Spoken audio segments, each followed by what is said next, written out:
Well, welcome to another edition of the Ultimate Wellness Group Transformation Tuesday. Thank you all for spending a little of your time, your precious time on Tuesday with us, where we are attempting to be a conduit of good information. So today we have a lineup for you. We have the Mainstream Minute, where we'll be dealing with a common idea that's being posed on the internet through some of the health formats, whether it's online or newspapers or magazines. I made a mistake last week when I was talking about leukemia and lymphoma, so we're going to cover leukemia and lymphoma and make sure we clear that up on a general basis. I don't want to go very in depth. Leukemia and lymphoma are kit disease processes, can be very confusing, but I just want to lay a general ideology because I made some mistakes when I was talking about it last week. We're going to deal with allergies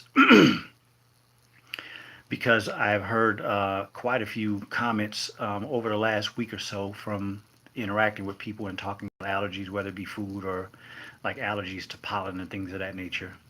And then recently being in the grocery stores, I'm seeing a lot of ads and little displays of energy drinks. So I kind of just wanted to pose a few ideas for you all to think about when it comes to energy drinks, if you are drinking them or not, or you're thinking about them or whatever the case may be. So that's our show for today. Michelle Muhammad, thank you for coming in. Just briefly, you are listening to Dr. Akili from the Ultimate Wellness Group, a physician who went to medical school like all the doctors that you see in the hospitals, urgent care centers, spent years in the field and just became disenfranchised. So I started researching other ways to help my patients because I was really looking to get out of medicine. And so you're listening to a man who has 22 years of experience, wasn't average, wasn't poor, was a very good physician based on the standards and based on my peers. I'm not saying that to pat me on the back. I want to make sure you all understand who you are listening to.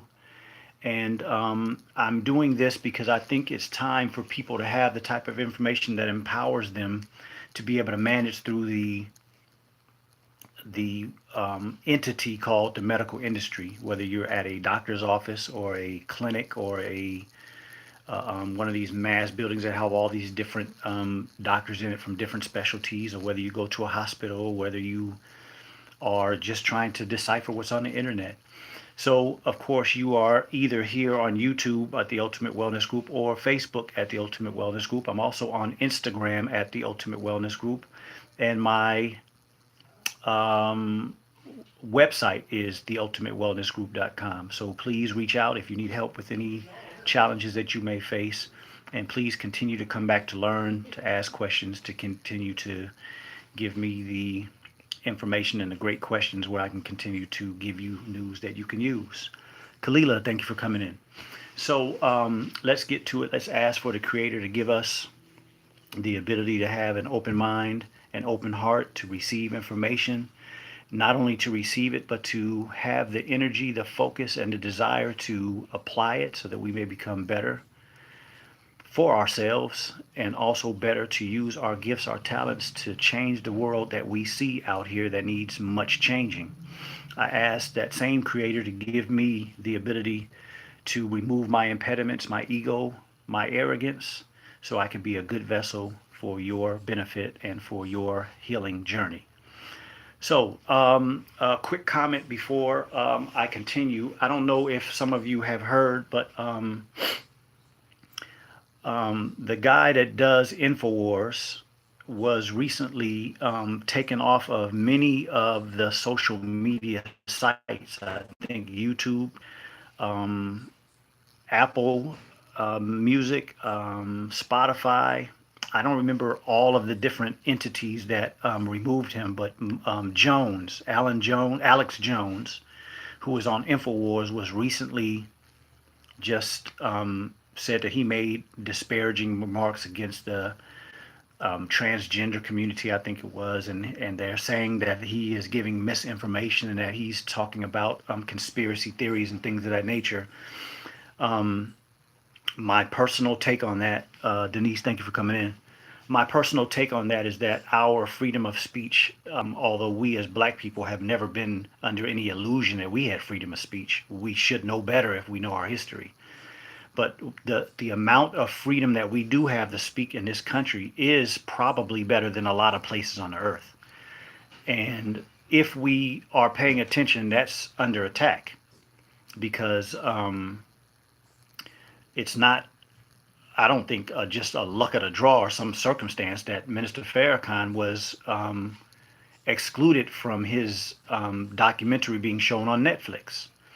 And you can go on Netflix, you can go on to Apple Music, and you can go on to all of these different sites, and you can see the type of movies and the type of programming that is totally offensive to us as black people, but just in general to all different types of ethnic groups and all different types of ideologies. There are things that are offensive, and they're not stopping it, but they're stopping certain people from saying certain things.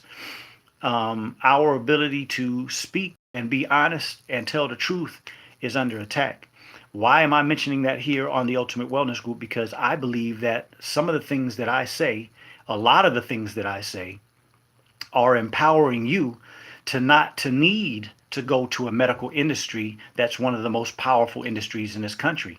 It doesn't have any problems when this country goes into economic issues. The medical industry never has a problem because people are continuing to get sick and more people are becoming sick. They are pretty much free of having any type of economic problem when there's an economic problem. So I will continue to come and do these shows and continue to try to give you information that will empower you to take control of your health journey as long as I have the ability to. And, if they wind up stopping me from coming on here, so be it. But until then, I will continue. But I wanted to mention that because I believe that some of the things that I say are very empowering and I believe very popular. It would make a huge dent in this medical industry and the amount of money that they make if we took back control of our own health. So I just wanted to start with that today. I appreciate Wendy Muhammad, Amin Muhammad, Latrice Muhammad, and Cliff and Alethea, I'm sorry. Thank you all for coming in. So let's go ahead. Our mainstream minute is in a popular subject that a lot of you are hearing about, listening to people talk about these days, and that is cryotherapy. You want to be cute. You want to be what they call looking younger. You want to slow down your aging. The new thing these days is to go get cryotherapy. Cryotherapy is when they put you in these machines where the temperature, it ranges, but the temperature is usually very, very cold. It's like negative 200 degrees, which is not sustainable with life. Wendy, thank you for coming in. So let's look at some of, there was just one thing on this MSN Health, site, and they were talking about this cryotherapy and a lot of these, a lot of these type of ideas are become popular because so-called famous people are doing. Alan, thank you for coming in. Shaolin Soldier, thank you for coming in. So when you look at this information, most of the time you're going to see it on some of these television shows. Sharice Parker Stevenson, thank you for coming in.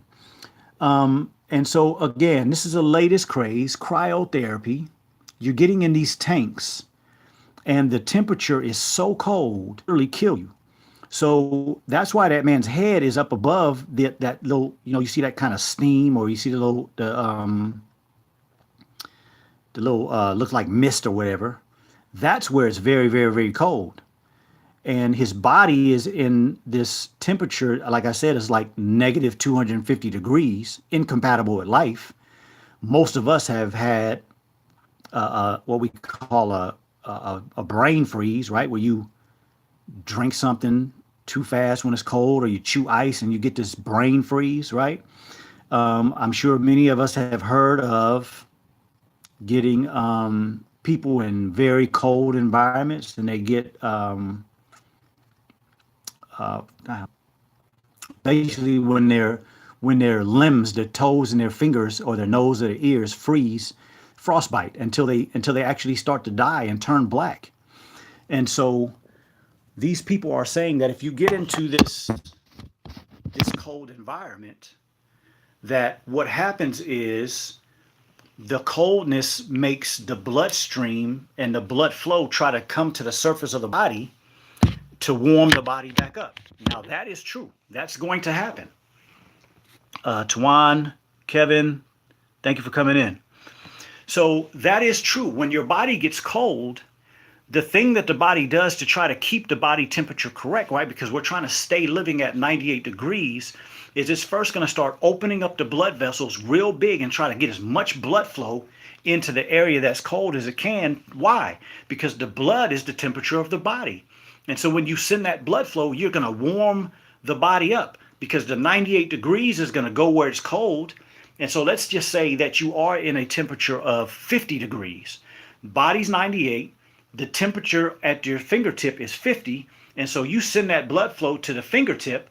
The blood flow is not going to be 98 anymore. It's going to cool down because the tip of the finger is 50.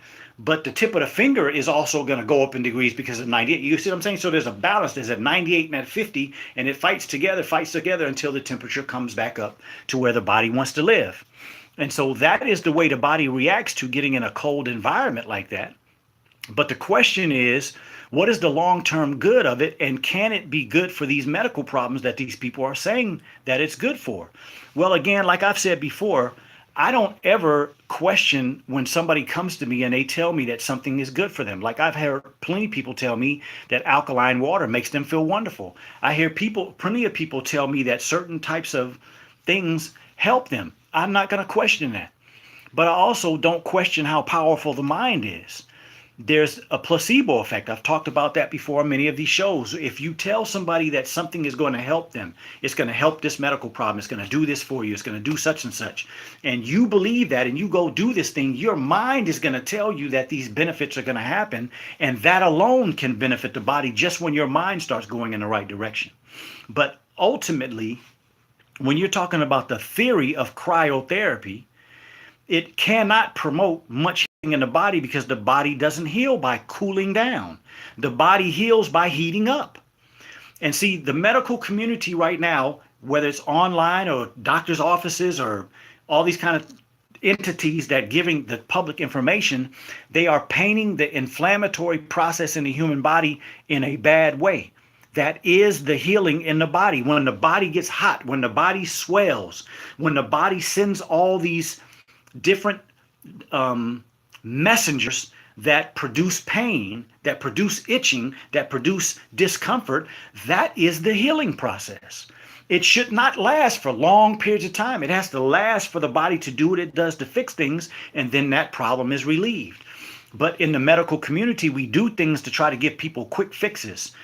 And to be honest with you, this cryotherapy thing is an extension of putting ice on injuries. That's coming from the sports industry. Now, I used to take care of professional athletes, college athletes, all that kind of stuff. Still do take care of some of them, but I used to have a lot of them when I had my practice in Third Ward. I don't know any athletes that have been athletes for a long period of time that have healthy joints. And the reason is because their joints didn't heal because they were doing that madness of putting cold on them. That is not the way the body heals. And anytime you go against the way the body heals, you have consequences. So those of you who believe that it will do you some good and you try it, I would love to hear your experience. But I also would love to hear your experience after you try it for a while. Because I personally can see if somebody were to go and they have rheumatoid arthritis or gout or other types of inflammatory things, I can see how you could get into this cryo thing.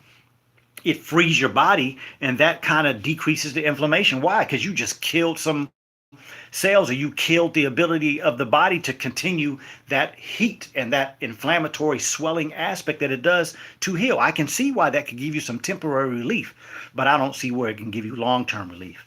So that is the passionate response to the cryotherapy craze that a lot of people are doing, spending their money on. My personal suggestion to everybody would be to not use your money on cryotherapy. Use your money and go find some quality food and put the food in your body. And if you're an adult, start fasting. And I promise you, you'll get better results from that than you ever will with cryotherapy. Okay, so let's see what we got here. Kevin D, I'm glad you came back, bro, because I'm going to talk about the mistakes that I made last week when I was talking about the question that you asked. Yeah, hypothermia, exactly. Zena Hayes, thank you for coming in. Tracy Harris, thank you for coming in. What about hydrotherapy? Amin Muhammad asked. Please clarify that for me, brother. If you're talking about like the hydrotherapy to go in the colon, I do not agree with that, and I get into that specifically on another day. Is hot and cold alternating good for sickness and injuries? No, that's actually an excellent question because that's based on this same Carol Harper. Thank you for coming in. Amin Muhammad says, is hot and cold alternating good for sickness and injuries? Excellent question, because there are certain situations where hot and cold is good. And that the only aspect of the human condition that I would suggest hot and cold would be a child with a fever. Now, very small children, we're talking about children probably up to about 3 or 4 years old, they can go into what we call febrile seizures. If the body is too hot, they don't have the ability to cool down, the brain can get overheated, and that can cause them to have a seizure. And so in those type of situations, when a small child has the type of condition where their fevers are high, yes, I do suggest people do things to cool that child down. Now, I'm not talking about ice. That is definitely the wrong thing to do, is take a child who's 103 and 104 degrees and put them in ice. You'll drop the temperature too fast, and that can cause a lot of other problems. But if you were to take a child who's at a temperature of 104 and you put them in a shower at 90, you're talking about a 14, 15 degree swing, which can really help a body cool down. But to take a child from 104 down to 30 or 40, which ice, of course, is 32. So when you first take it out the freezer, it might be in the mid 30s. It may be rising as it melts, but that's way too cold to put on a child when they have a temperature that high. Now, for adults, I never suggest adults try to decrease their fever quickly. Why? Because the fever is to kill the infection. When your body raises its temperature like that, it's for a purpose. It's trying to solve a problem. And that's why I want to make sure that you are empowered with the type of information that you need, because the body knows what it's doing. The body is infinitely wise. It knows exactly what to do before we know. It's already working before we even realize what's going on. Most of us get a fever, we didn't even know we were infected.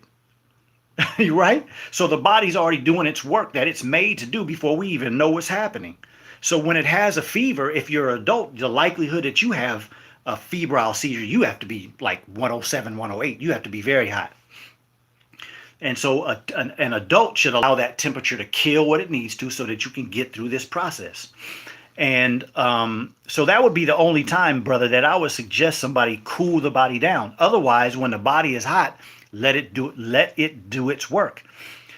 The process of a fever is to kill infection when infection gets in us. And when we're talking about a joint injury or something like that, the heat is part of the process of healing. It's sending cells there. The heating process is what? Increased blood flow. What is the increased blood flow? All the cells you need to heal. So why would we cool it down? To stop the increased blood flow, to stop the cells from being sent there? You're going against the process of healing. And I know this is something that's ingrained in us. I've been icing things ever since I was a child because I was always into athletics. But it's a horrible idea. I would suggest my children and any small children, if you get injured, stay out the doggone game. Don't want to be back on the team until you heal. That's what we have to start trying to promote as parents. Otherwise, you're putting your child in a mentality that sport is more important than their body, and eventually you're going to suffer for that. That's the reason why some of us have injuries that are still manifesting themselves as adults, because we never allowed them to heal. We always did something, ice or medication, that stopped the healing process, took away the pain, helped in some format, but didn't allow the healing process to go on. So I hope I answered that question effectively, my brother. What else we got? Each live, yes. I know some on that played for the Chargers, and his joints are very bad. He can't walk good at all now, but said the ice baths did him good. I believe now he is affected from it. Yes. Now, what he means when he says that the ice baths did something good for him is, like, I've had this happen with myself. I used to twist my ankles a lot when I played basketball. My ankle sometimes when I take my tennis shoe off looked like it was like 2 or 3 times bigger than it normally was. When you put ice on it, that swelling does go down and some of the pain does go away. So yes, he did get that benefit. But what I'm saying is, sister, I mean, you're giving a perfect testimony. He's in bad shape now because he didn't heal back then when he played for the Chargers. And we're talking about when you're a professional athlete. We're not talking about somebody that played that game for 5 or 10 years. We're talking about most of the time these guys have been playing this game since they were walking. So the injuries are multiple, and the lack of healing is multiple and has existed for many, many years. And by the time these dudes are 40 and 50, they're in trouble. Most of them on walkers or canes. They, committing suicide. And I mean, it's a horrible reality, all for a game. And they made a lot of money doing it. But if they would just take some things into consideration and put their health before these people that want to put them out there and use their bodies, they would be better off later on in life. Okay, Francine Smith, thank you for that. Never knew that. Well, that's why we're doing this. I'm glad you said that, because that's what I want to make sure that people understand how the body works, and then you have more knowledge. Archie said, isn't it bad not to bring the fever down before dangerous levels, say 102, 1? Isn't it bad not to bring it? Yes, it is. Absolutely. The fever in children is bad not to bring it down. In adults, usually if an adult has a temperature of 102, 103, or 104, that's not high enough that's really going to cause you serious problems. That's not high enough to cause febrile seizures. It's not high enough to really cause any problems with your blood or any organs, because it usually doesn't last long times. Most of the time we'll get it, it'll stay there for a while. The worst thing about that temperature is that you feel bad. Your body just feels bad, and that's when we want to go take something for it. So in those situations, my suggestion is let it linger. Now, if you start getting temperature lasting 104 and you 5, 10, 15 hours, and now that's bad. If you start going up to 105 and 106, that's starting to get life-threatening. So you have to have that balance. You have to understand, and that's the importance of understanding, but also having the knowledge of where the body starts to have its problems. But I'm typically talking about in general. The typical person usually doesn't go over 102, somewhere 102, maybe in between 103. If an adult has a temperature in that area, you'd be better to let your body do what it's doing. It's not going up that way to kill you. It's going up that way to kill what's trying to kill you. So in a sense, it's a good thing. It doesn't feel good, but it's a good thing. What are your thoughts on ice usage after cardiac arrest? When we get into the subject of saving somebody from dying, a cardiac arrest, I mean, you have a person that's in cardiac arrest, you are sometimes seconds of losing this person's life. So in those situations, I think whatever has to be done has to be done. But in general, I'm talking about on a regular, everyday basis. That is an excellent question, though, Shaolin Soldier. Sometimes if a person's life is on the brink of being lost, I think we should do whatever it takes. But again, we're talking about at the brink of death. And most of us on an everyday basis are making bad decisions, not because we're on the brink of death, but it's just because we lack the understanding of how the body works on a general basis and how to promote that being better long term. So yeah, that's an excellent question. And in serious situations, it's you always have to make that decision on what you think is best at that time. So if I saw somebody in cardiac arrest and I saw somebody using ice because they thought it was going to help that person, I wouldn't interfere or say anything negative. Okay, so let's get to the subject for today, and that is clarifying this lymphoma leukemia thing. Last week, I apologize because I gave the wrong information. I want to clarify today because leukemia and lymphoma. Last week I went back and listened, and I said leukemia was something about red blood cells, and it's not. Leukemia and lymphoma are both what they consider cancers of the bone marrow or the lymph system. Lymphomas, the word lymph is, of course, associated with the lymph nodes, which is a large aspect of our immune system all over the body. The spleen is a big lymph system. It's the biggest lymph aspect of the body, and so that's a large part of it.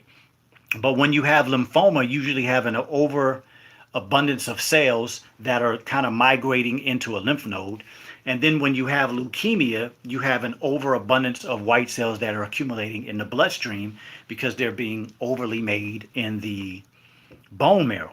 So let's get to a few images, and then we will get to clarifying some of these differences. I'm not going to get too specific, but I just want to in general. So I'm showing you all this first, just in general. That is just kind of a graph looking at all the different cells that wind up in your blood flow as your blood cells. Okay, now what I'm going to do, and if you look on the left, you see bone marrow, you see blood, and you see tissue. So we're talking about what happens in the bone marrow, and then it's released into the blood, circulates around in the blood, does its work, and then some of these actually move into the tissues and do their work. So now what I'm going to do, I'm going to I want to bore you all or do a class on it, but I just want you to, in general, understand where I'm coming from when I want to clarify these ideas. Okay, so give me just a second, YouTube. Okay, so at the top, you saw that that was a stem cell, a myelo stem cell. We call it a myeloproliferative cell that is a precursor to these things that you see here. Okay, actually, yeah, that's what I'm gonna do. Okay, so just a brief review because we did this before, but if you look all the way to the left, you're looking at megakaryoblast up there at the top. You go all the way down to the bottom, it says thrombopoiesis or thrombocytes. Those are platelets. Those are the small things that keep us from bleeding. Next to that, you see the proerythroblast, and you see down at the bottom erythrocyte, red blood cells. So erythropoiesis, that's how we make our red blood cells, right? That all comes from that common myeloid progenitor. Now, when we look over here, you're looking at, these are your platelets and your red blood cells. And then you're over here looking at your white blood cell lineage. So you got a myeloblast that goes down. Don't worry about all of these words. You just go down. Those are the cells that are rotating in the blood flow, the basophil, the neutrophil, the eosinophil, and the monocyte. Okay? And so that is very important for you to understand just on a basic level. Not that you need to know the specifics of that. But then when we look over at the other side, and all of this is going to make a little more sense in a minute when I start talking about the leukemias. Now you over here on the common lymphoid progenitor, right? And that was the common myeloid progenitor. So those are the two different types of cells that come from that thing at the top, that stem cell. And so then when you move down to the bottom, what do you have? You have a B lymphocyte and a T lymphocyte. So these typically live in your lymph cells. Those are the type of cells, the B lymphocyte and the T lymphocyte, that produce your cells. That's how your memory is produced. These cells attack something in your body, and you'll know it for the rest of your life. Your immune system will never forget that. As long as you live and breathe, your immune system has remembered everything that you've ever fought in your life. Okay? Now, so when we go back to looking at the whole thing, and this is specific for my brother, so when we talk about a myeloid leukemia versus a lymphoid leukemia, that's what we're talking about, okay? So give me just a second. We're going to go back to the infamous anatomy book because we have to take a look again at the bone marrow, okay? When you look at the bone marrow, that is where the majority of all these cells are made. The body does sometimes make some of our white blood cells in the thymus, which is behind your breastplate, around you, or behind your sternum. And, you know, sometimes the cells can be made in some of our lymph tissue, depending on the situation. But this is where all of those cells that we're looking at are made. Right here, down at the bottom, right here. This is that picture that we looked at last week, where those are the cells that will be released into the bloodstream. Okay, so these cells, as we said just a minute ago, I'm going to close this down a little bit so we can see a little better. So again, don't worry about all the stuff at the top. That's all that stuff we had to learn. But when you look down at the bottom, you see the platelets, you see the red blood cells. We're talking about the blood now, right? You see the basophil, the neutrophil, the eosinophil, the monocytes. You see the B lymphocytes and the T lymphocytes. And then you look a little bit at the bottom, and the things that go into tissue are the mast cells. The macrophages go in and pick out stuff. The myeloid dendritic cells, those are ones that are in the brain and the nerve cells. The B lymphocytes and the T lymphocytes can be in the blood to travel around, but they also go into tissues to do their job as far as dealing with our immune system. So you guys have a little backdrop there of looking at what's coming out of your bloodstream of a normal immune cell. When the bone marrow releases something into the bloodstream, it's not always a mature cell. Sometimes it can be an immature cell. What does that mean? It's fresh, it's new, just like some of us as adults go to a family reunion and you see the young children running around and we all sitting around chilling, right? They have all that energy. They're new, they're fresh. And that's the same thing in the human body.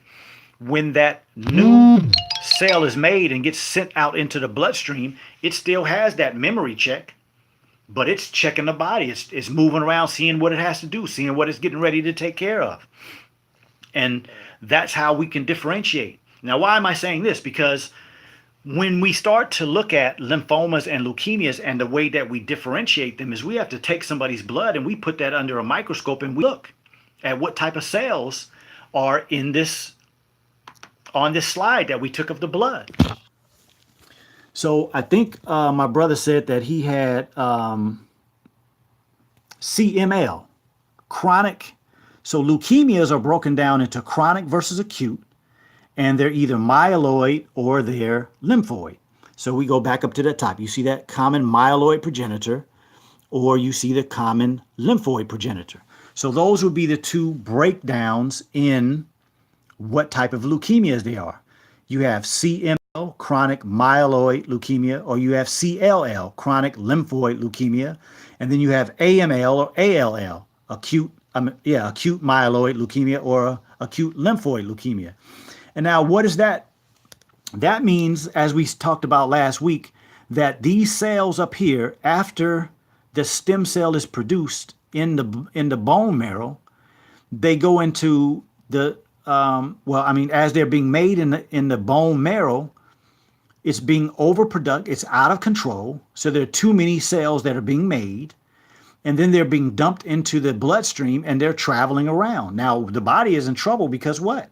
If you ever get a chance, look at some of the symptoms that people complain of when they talk about they have leukemia.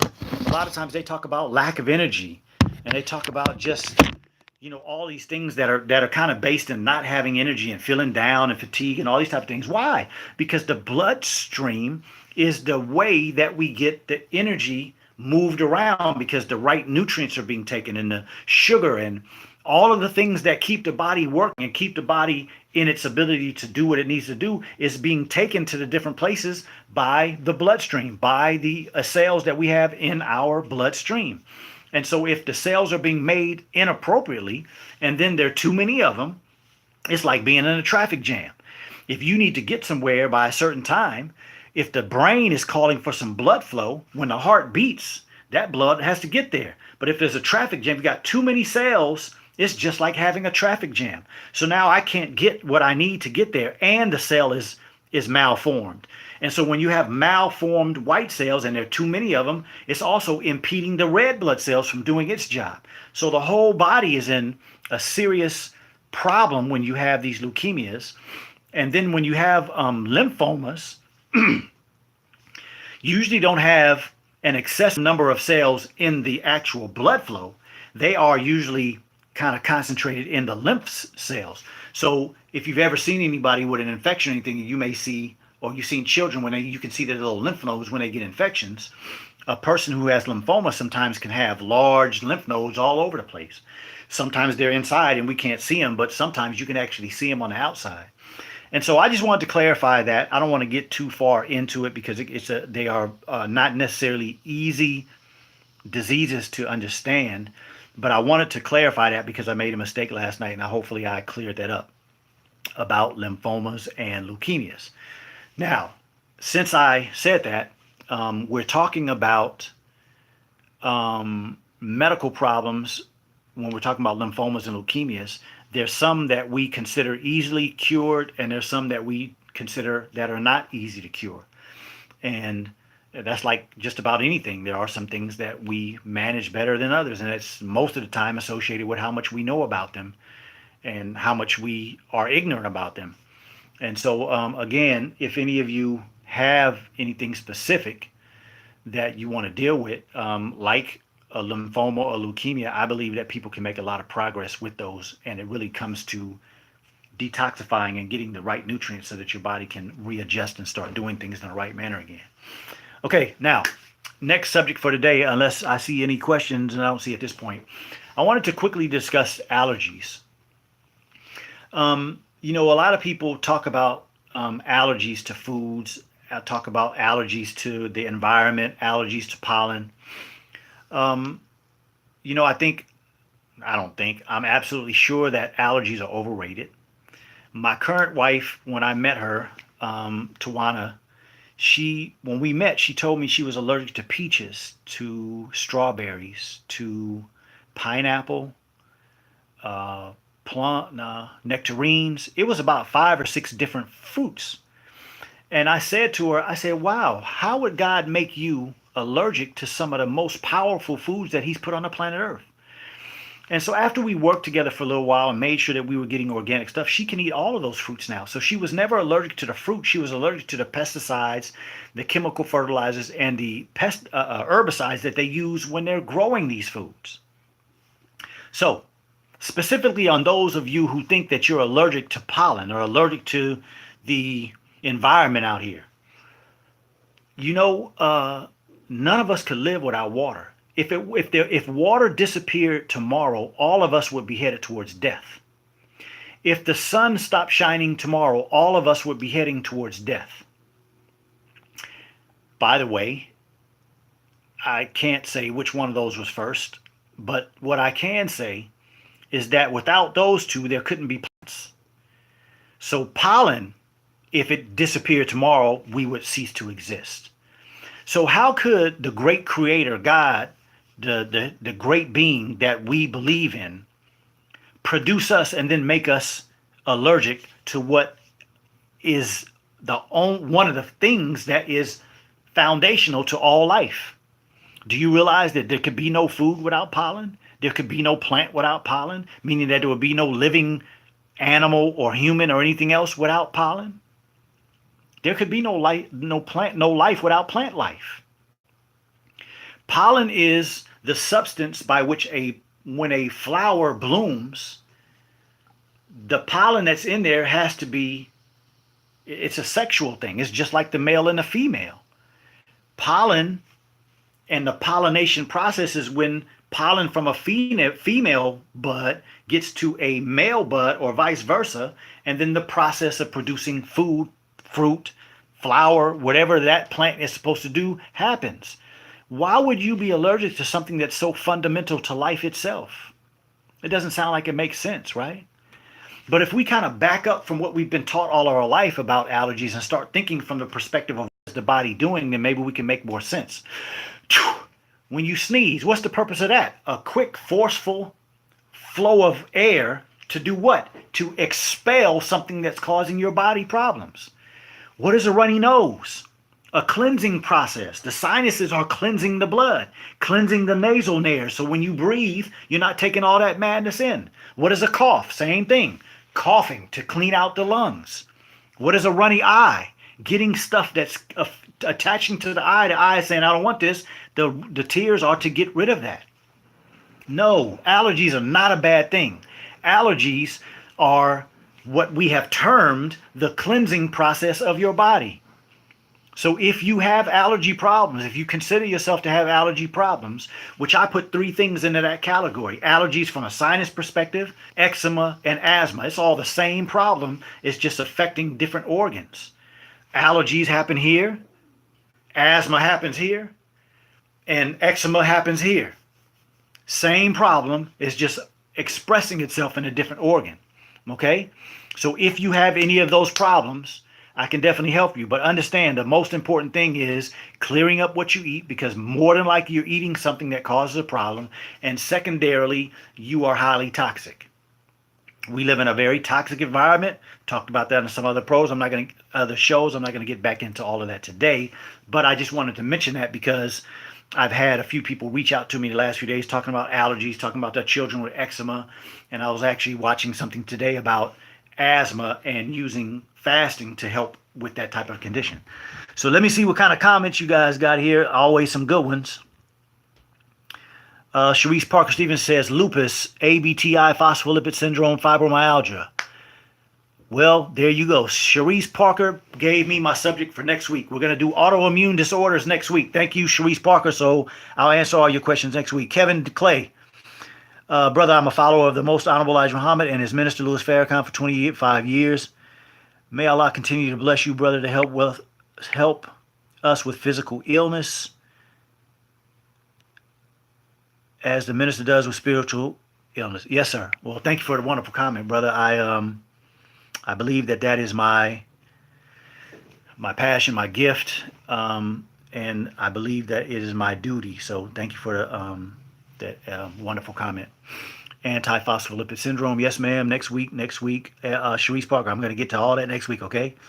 Khalif Muhammad says water was, bro. Well, thank you, sir. Yeah, I wouldn't argue that. Water was before the sun. I guess you're gonna have to explain that to me sometime, because I'm a scientist. I got questions just like you got questions. Everybody else. The immune system is a highly complex defense mechanism that helps us fight infections. Absolutely, brother. And that's a wonderful way to put it. I would add that it also repairs all damage. It maintains all of the good things in the body, because that's what the immune system does too. The immune system fights everything that's foreign, anything that comes into this body from outside that's not supposed to be there. But it also is the reality of, oh wow, look at this liver. You know, their liver is doing pretty good, but there's a little section over there that needs some help. Let's go fix that. My spleen needs a little work. Let's go fix that. Oh, okay. This man just finished doing a 10-day fast. Everything looks pretty good. Okay, well, but there's an old injury from a long time ago. Now that we got everything together, let's go concentrate on this. That's the immune system as well. The immune system is in all organs, and it maintains us. When you look good, your immune system is doing. I mean, from a perspective of, like, when you go around your friends and they say, man, you look younger than everybody else. Your immune system is in good shape. So yes, thank you for that comment, brother. Robert X. Brown, thank you for coming in. Shaolin Social, is this the same for food allergies such as seafood and etc.? Well, yeah, most of the time it usually is something that is associated with that type of food. Now, there are some people that are literally allergic to certain foods. I've seen that just be a pure reality. I've seen some people that, I mean, they can't be around fish. They can't be around shrimp. I saw a young man when I was a very young boy that got stung by a wasp. And, I mean, his body started to just blow up like immediately. And from that day forward, for the rest of the time I knew him, he had to carry a little kit on his belt. If he ever got stung by a wasp again, he had to give him, or somebody had to give him, that epinephrine injection to keep him from dying. So there are some, but that's the minority.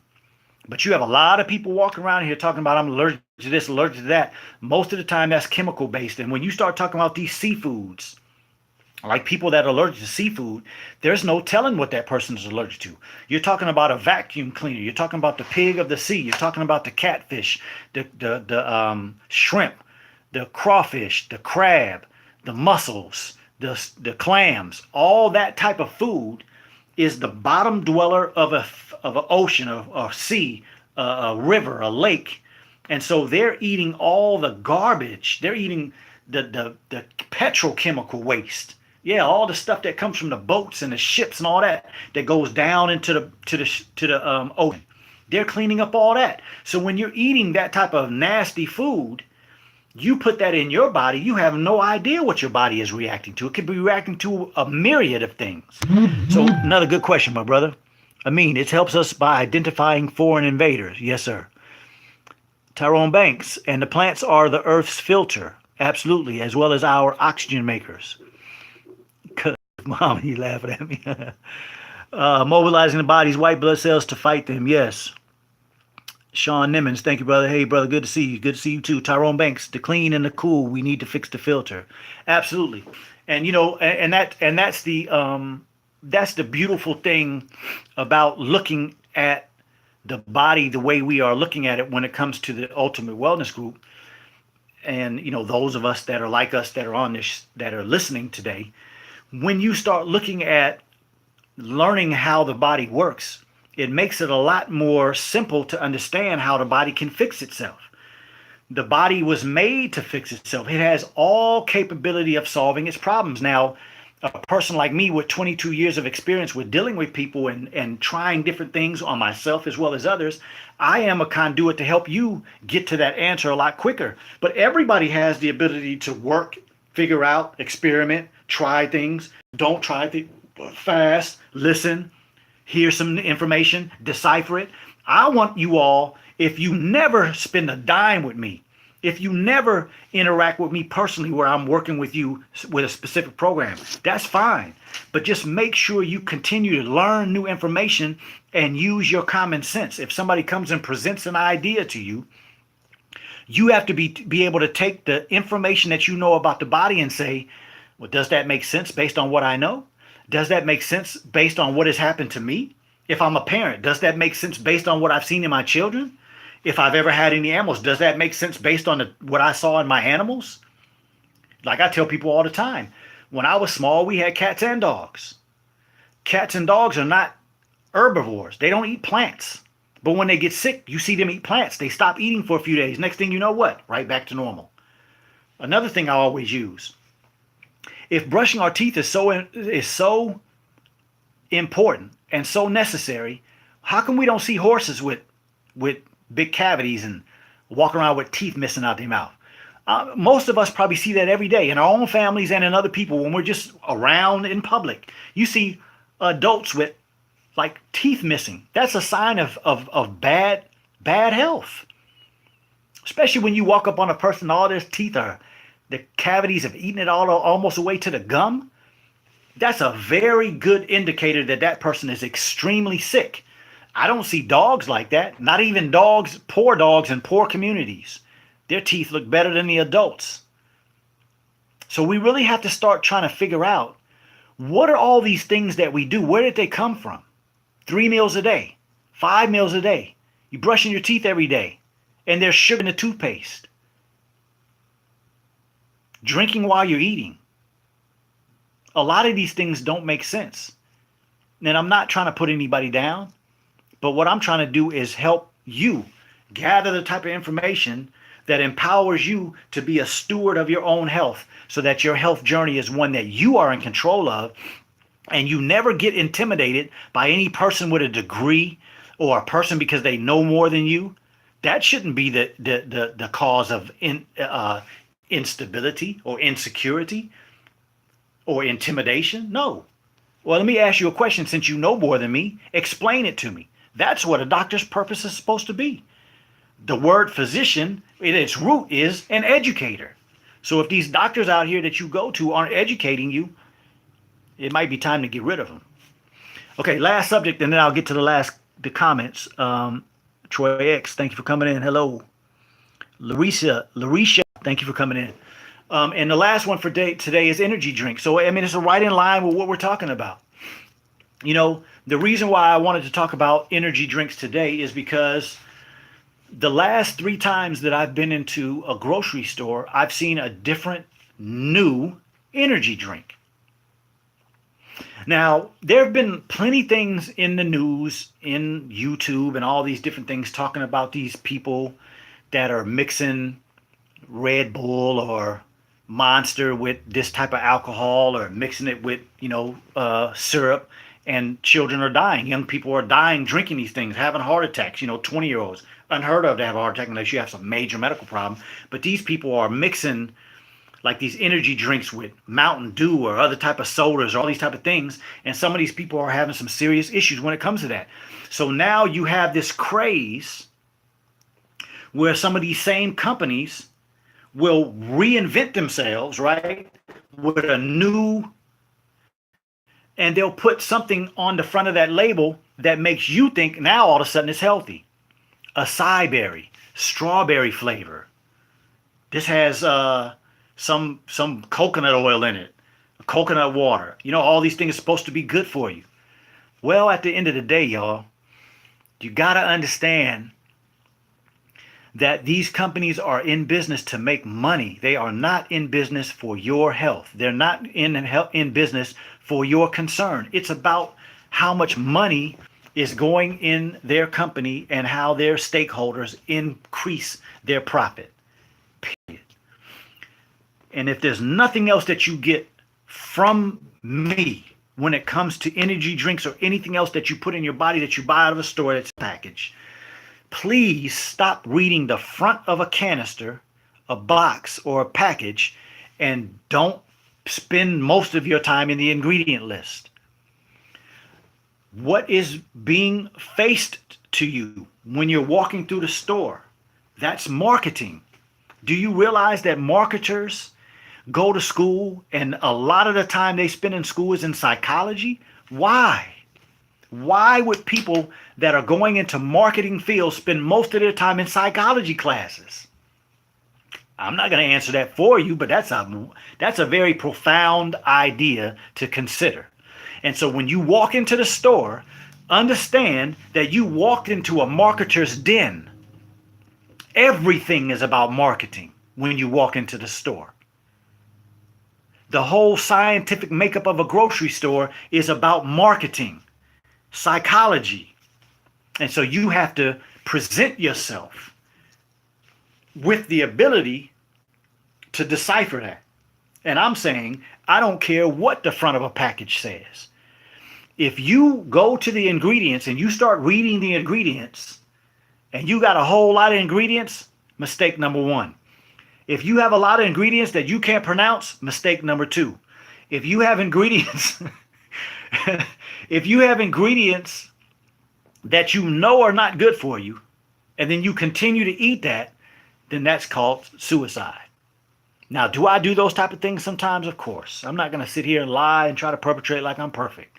But the reality is that people that know me know that I try to eat very little packaged processed food. I try to eat as little as possible outside of my house. Why? Because when I eat outside of my house, I'm putting my health, my longevity, my reality into somebody else's hands. And I'm not willing to do that because I see the marketing. I see the tricks. I see the reality of what is being done to the public in general.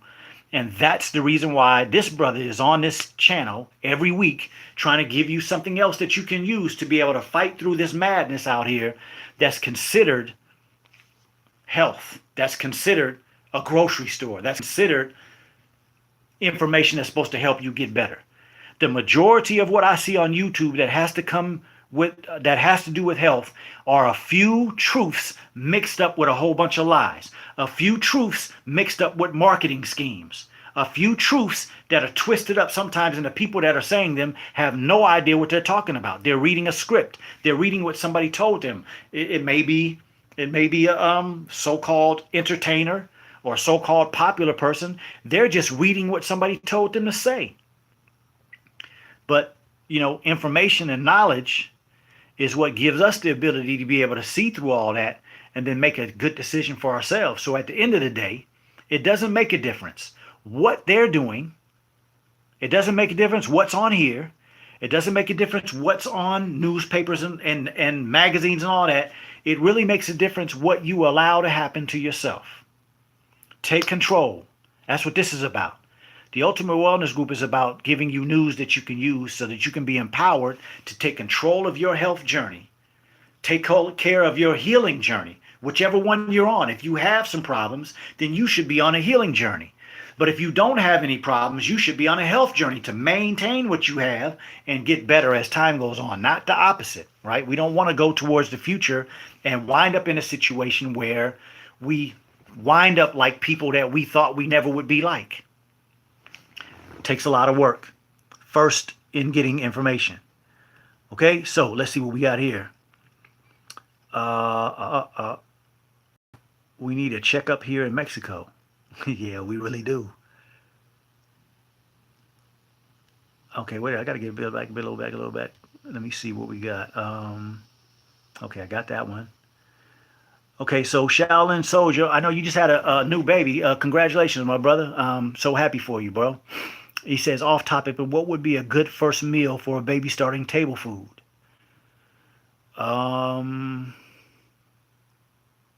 Let me know how old. That's going to depend on what their age is. Table food, it depends on how young or how old they are, whether they have teeth or whether they don't. So send me that real quick, bro, and I can answer that. Shirley X, thank you. Robert X Brown, greetings, sir. Does juicing alkaline foods really rid the body of toxins and boost the immune system and give you real energy? First of all, I did a whole show on the alkaline reality, brother. So please check that out. I don't believe in juicing foods at all. It's not good for you. How to Eat to Live suggests that we don't juice. But to be honest with you, most of these people that are on the internet talking about alkaline foods are just yapping. Because in order to figure out whether a food is alkaline or not, you have to take that to a laboratory and break it down and figure it out whether or not it is alkaline or not. And that's why they call oranges, lemons, limes, grapefruits, they call those citrus fruits. Why? Because they have citric acid in them in a large amount. So those are acidic type fruits. You have sweet fruits, which are considered alkaline, and then you have ones in the middle. Vegetables are that same way, and other foods are deemed that way. So a lot of the stuff that people are talking about is just something they heard somebody say, and then they go repeat it. The real truth about alkaline foods, again, you got to go and listen to the alkaline program that I did, but the real reality of whether a food is alkaline or acidic is what happens to a person after they eat it.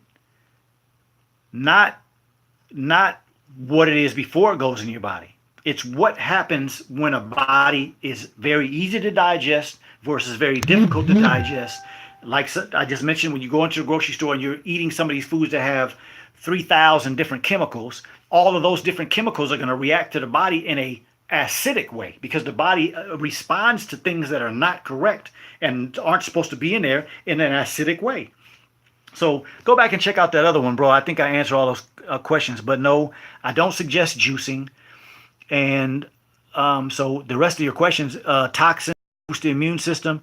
I did a program on that, on energy and detoxification. So it really is about eating the right type of foods, the type of foods that give us good nutrition.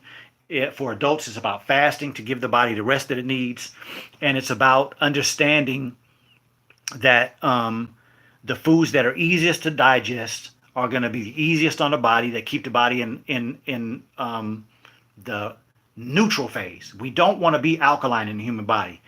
People that go on the internet, YouTube, whatever these places, and tell people that they need to have an alkaline body, they don't know. That's an ignorant statement. Those are people that are speaking what they heard somebody else say, and there is no scientific basis for that.